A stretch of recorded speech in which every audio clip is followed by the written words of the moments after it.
What's going on, everyone? It's time for another action James Bond film review. Today we're going to review this 15th or 16th James Bond film, License to Kill.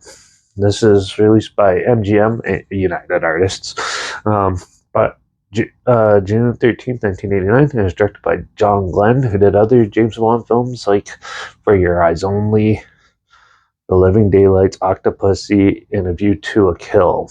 This had a budget of $36 million. So this is actually a very dark James Bond movie. It's probably the darkest and one of the most violent out of them all. So Timothy Dalton returns to play James Bond. He played James Bond in The Living Daylights and in this one. So yeah, he does a really good job in this one too, even though he kind of looks like he doesn't like to dress up, because every time he's wearing a suit he kind of looks really cheesy and uncomfortable.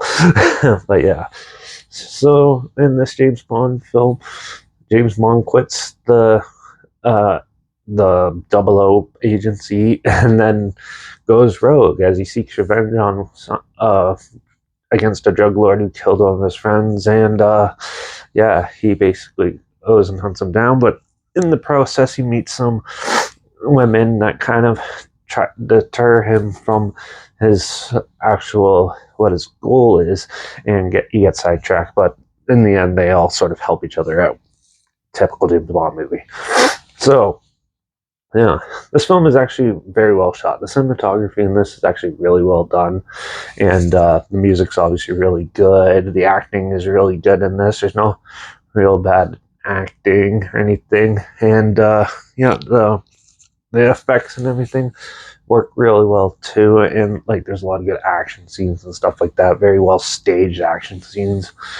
And I actually pretty much enjoyed this movie a lot more than I was expecting. It's a lot of fun, this one, and it definitely has a lot of good chases and stuff in it. Some of the characters can be a little bland and not very well developed, but for the most part it's good. And it's a pretty basic James Bond story. It's pretty much just a darker version of how of like a spy thriller that we've seen countless times in this franchise. So yeah, I still thought it was really fun though, and a really good film. There's some really good kills in this too. It's almost like a slasher thriller in that sense, because you get like a shark kill, so and sort of a pressure chamber kill where like divers would they go too deep, they have to like pressurize their blood again, so you sit in this chamber so you don't get the bends. So yeah, they have a kill that happens in one of those, and some really creative ones in the more creative than most of the ones in the franchise. So I actually was pretty intrigued with that. Also, there's an R-rated version and a PG-13 version of this film. So if you get the R-rated one, you get the one with all the gore and stuff, which is actually really cool too to see in a James Bond movie. Yeah, I actually like this one quite a bit. So I'm going to give License to Kill a 4 out of 5. It's really good, so you should definitely check it out. I'm not sure where it's streaming or anything, so I'll link the trailer down below, but also make sure you check out my Instagram. It's linked down below. That's where I post clips of films I'm going to review. In the future, all my stories, you put the film title in there, some fun fact or history thing in there as well. Also, my Letterbox down below, Derek P Reviews. That's where I post my first star rating right after watching the movies. And my Twitter's down below, who's on this there. So follow me on those platforms, stay in loop with this channel, like this video, share with more people aware of it, comment your opinions of the film down below if you have any films or film franchises in any genre, and on any streaming service that you want to hear my opinions on in the future, comment those down below too. I'll try my best to get to them as soon as I can, and if I can find them. Also, let me know what your favorite James Bond film is down below. Make sure you subscribe. Hope you find something weird, obscure, and odd that you probably never thought of checking out together, and also hear my opinions on popular films that have come out, classic films, and reviews on other things as well.